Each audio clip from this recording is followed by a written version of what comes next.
Welcome to Commanders Daily, everybody. It's your one-stop shop for everything going on with the Burgundy and Gold. I'm Bob Matthews. Hit that like and subscribe button so you don't miss an episode. We are coming to you here and recording this right after the 31-17 defeat in preseason game number 2 against the Cincinnati Bengals. Of course, the final score, as we all know, means absolutely nothing. But there is a lot to talk about in this game, and to be honest with you, most of it is actually pretty good.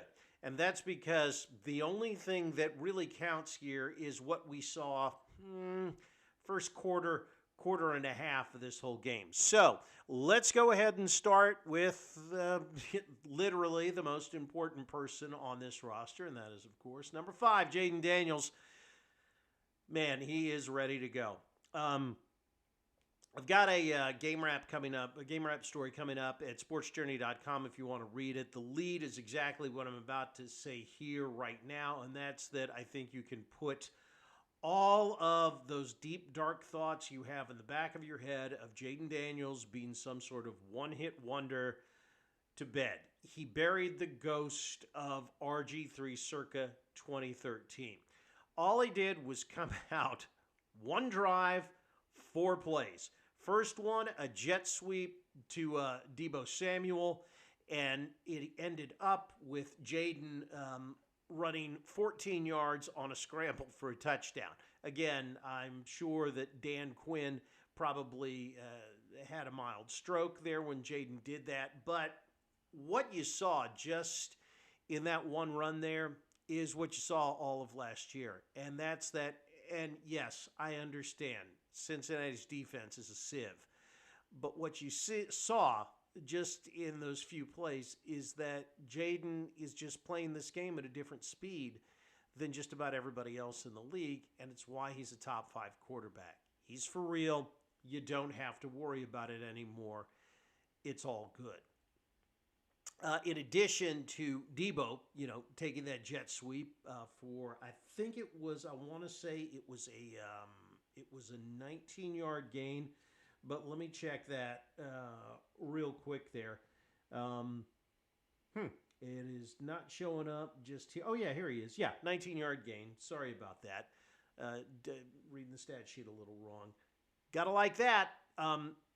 The one thing, I guess we'll go into that in a few minutes, there is a big reason why Deebo had that run and why Bill Croxy Merritt played as well as he did with 11 rushes for 46 yards. And the running back room is all of a sudden looking pretty darn good. So Croxy Merritt wound up 11 carries, 46 yards, a touchdown. That included a 27-yard run, the 27-yard run for the touchdown. And even more impressive than him was Chris Rodriguez, who ripped off a 40-yarder as well.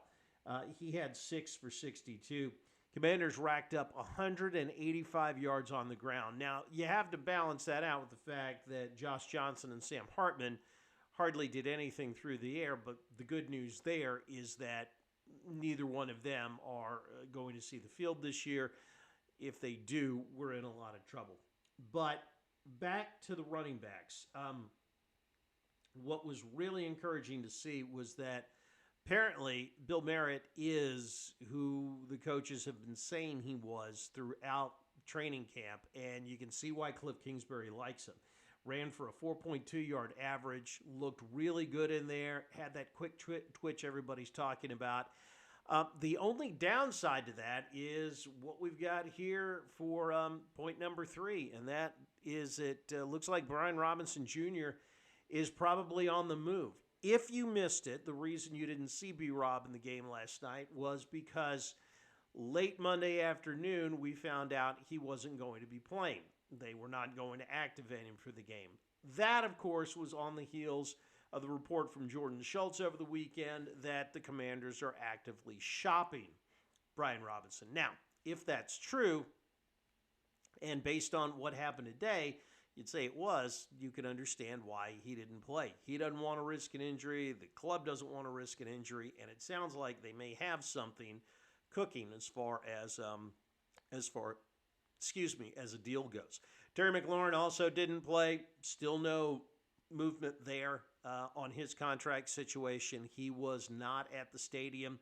I did hear something interesting. Jaden Daniels, in his sideline interview with Lisa Salters, made an aside saying, he expects him to be walking back through the door soon. So who knows what's going on there.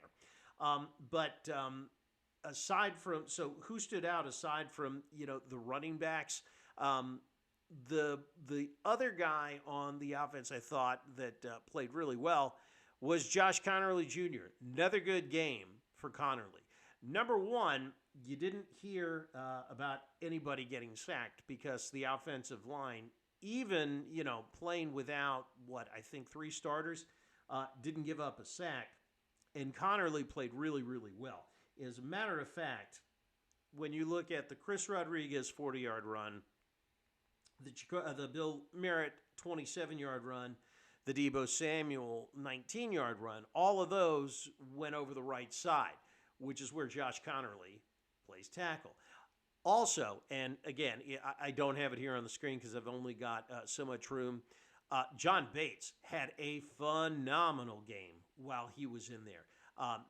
He had 2 blocks that pretty much sprang both Merritt and Rodriguez there. Merritt and Samuel on their runs. Played really, really well. Again, Bates, the blocking tight end, and that was encouraging to see as well. Some other guys that look good. I thought Jaylen Lane looked okay, looked pretty good. They definitely, Cliff Kingsbury did try to get him the football tonight. He had 6 targets, if I'm not mistaken, and I am not. That led the team.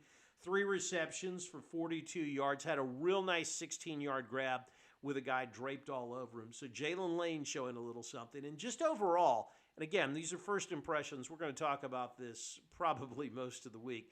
First impressions, the guys that played in the first, like I said, quarter and a half to the entire first half, played with a lot more speed and a lot more fire than we saw last week. We saw Jeremy Reeves flying all over the place again. Again, much better performance this week. Really not concerned, obviously, with the score, nor with pretty much anybody that played in the second half, because I hesitate to call them stiffs, because all of these guys were, former All-American types in college and a hell of a lot better athlete than I am. But nobody that you saw in the second half, I think, is going to do any better than the practice squad in about a week and a half. So we will continue to go over everything. All 22 tape should be coming out here sometime either later today or tomorrow, so we'll get a look at that. And then really, they're right back into it here. Probably have tomorrow off, but Wednesday start getting ready for the preseason finale on Saturday against the Ravens. Don't forget, hit that like and subscribe button, and hey, drop a comment. Let me know what you thought of the game. We'll hit some comments tomorrow as well. Find out what y'all's take was on it. That'll all come up tomorrow. Thanks again for watching and subscribing. And like the wise man once said, if you're out on your bike tonight, as always, do wear white.